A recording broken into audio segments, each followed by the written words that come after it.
Right now, Vitaly's case is one of the most confusing situations out there. One moment, it looks like things are going in his favor, and the next, it seems like he's about to be deported. But just when you think it's over, there's yet another unexpected twist in this chaotic news cycle. The latest updates? After facing backlash from the public, people questioning why the Philippines is keeping him and punishing him despite his Russian American background, it seems the government is now considering deportation. Jurisdiction. He broke our laws. Okay. He broke our laws. He broke Philippine laws here in our country. So he has to stand trial here. That's what Filipino officials had to say. They were clear. Vitaly wasn't going to walk away easily. But here's the thing. You have to understand that the justice system in the Philippines is very different from the US. Corruption operates on a whole other level. In many parts of Asia, including the Philippines, money can open doors or close cases. And when you look at what Vitaly did, it honestly pales in comparison to what some local criminals get away with every day without even a slap on the wrist. Vitaly's mistake? He was famous. The media, YouTubers, influencers, they all jumped on the story. That publicity is what brought this whole storm down on him. Even the Philippine government didn't miss the opportunity to capitalize on the moment. This was their chance for global headlines. Even President Bongbong Marcos weighed in. And when your case gets the attention of a country's top leader, you know you've really stepped in it. That's exactly what happened with Vitaly. After the president's comments, law enforcement stepped up the pressure.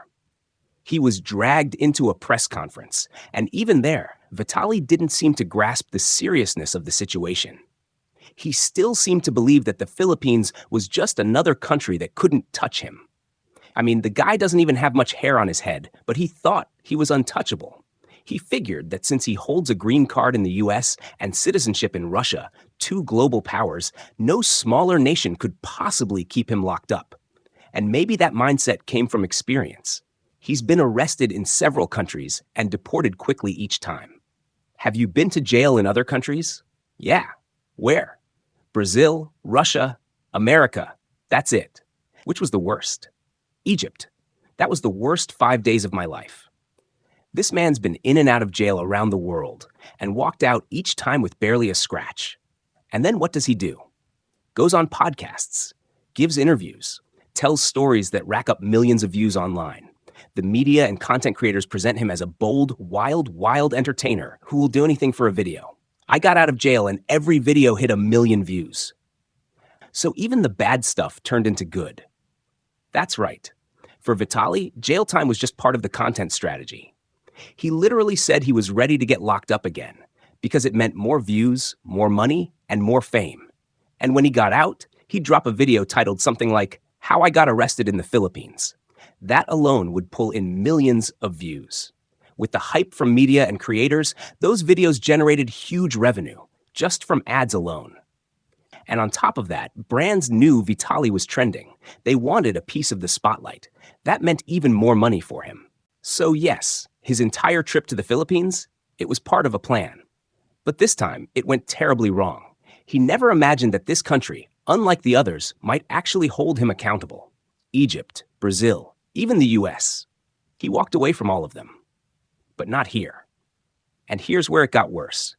Yanvick Remulla, a top figure in the Philippine government, publicly stated they had no plans to let Vitaly go without consequences. He said Vitaly had broken their laws and insulted their people. So, they weren't offering an easy ticket out. But Remulla wasn't the only one standing in the way. Secretary Joel Viado also backed that stance, repeating that Vitaly violated the laws of the Philippines. Foreign nationals who abuse our hospitality and break our laws will face the consequences. The Bureau is firm. We won't let the deportation process be manipulated by publicity stunts. Despite this tough stance, Vitaly's camp didn't just sit back. They tried what many in the region know all too well, throwing money at the problem. There were even reports that he was selling his $15 million house for just $9 million, allegedly to use that money to bribe officials. Some say the government saw this as an opportunity. If they could squeeze a massive bribe out of him, why not? It could be more than what they'd normally make in a year. Whether those bribery attempts are true or not, one thing is clear. Vitaly has lost an incredible amount of money trying to fix this. And still, he's stuck. The media and YouTubers continue covering every update, keeping his name trending. But even all that publicity isn't helping anymore. In recent photos, Vitaly looks almost unrecognizable. His signature muscles? Gone. He's tiny now, petite. And his face? It's different. They initially threw him into a regular prison with some of the most dangerous inmates in the country. And once the inmates found out what he did, people feared for his life. Almost immediately after that, he was moved to the Bureau of Immigration Center, a much safer place. It's unclear whether that was due to protocol or a large payment from his mother. Then the news broke. The Philippines planned to deport him, but only after he found a country willing to accept him. Both Russia and the US refused. That's right, even Russia disowned him. Now he's stuck, facing up to 3 years just waiting for trial, and possibly even more after that. No country is stepping in to help. He and his mother reportedly started looking for cheap countries where they could buy citizenship, since most of their money had been drained by legal expenses. But just when it seemed like he was close to getting out, another disaster struck. Vitaly's mother was scammed out of a huge amount of money through crypto, apparently while trying to pay legal fees. She broke down in tears and posted a video online. "I need help." So, as you can see, things were almost resolved, but fell apart at the last second. And now, because of that scam and the financial losses, Vitaly may not be able to afford his legal team, and in a system where money determines justice, that could be life-threatening. That means he could end up back in real prison.